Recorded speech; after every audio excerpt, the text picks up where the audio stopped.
As Tom Christensen was saying earlier, the energy emergency in Texas in the ERCOT system was much more damaging than in the Southwest Power Pool. The impacts there were devastating, including in the financial arena. For example, Brazos Electric Cooperative of Waco, Texas filed for Chapter 11 bankruptcy, citing more than $2 billion in debts from ERCOT after the winter storm. Kelly Bergquist is Basin Electric's senior financial analyst. She tells us about how Basin Electric's financial position kept us from the same fate. Between Basin Electric and Dakota Gas, there's a natural hedge between those two entities.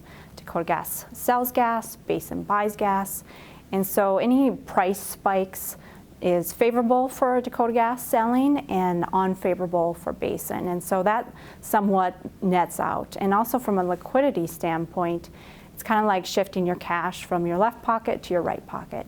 Not all entities fared as well.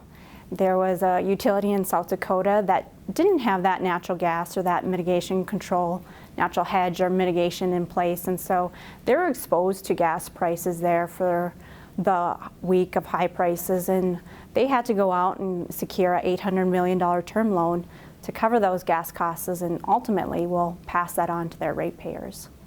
Also, another control was Basin Electric's all-above generation mix.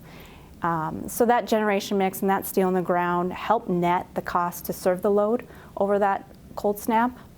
And again, not all other entities had that in place. There was a utility down, a co-op down in Texas, Brazos, that was serving their load with over half market purchases. And so that exposure to the market during that cold snap essentially bankrupted the company, and they received over $2 billion bill from their RTO.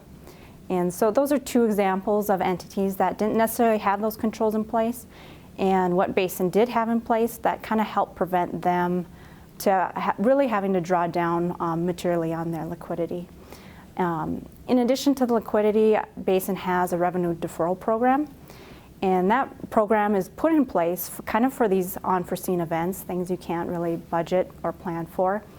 And if the board of directors elects, they can take in some of that revenue deferral to kind of smooth out any sort of unfavorable events. At the end of 2020, the revenue deferral program was at $264 million. And so this helps keep the margin stable.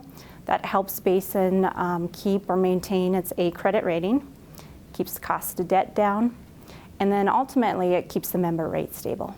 Basin Electric directors authorized the deferral of an additional $33.7 million of surplus sales revenue earned in 2020 to be recognized in 2021.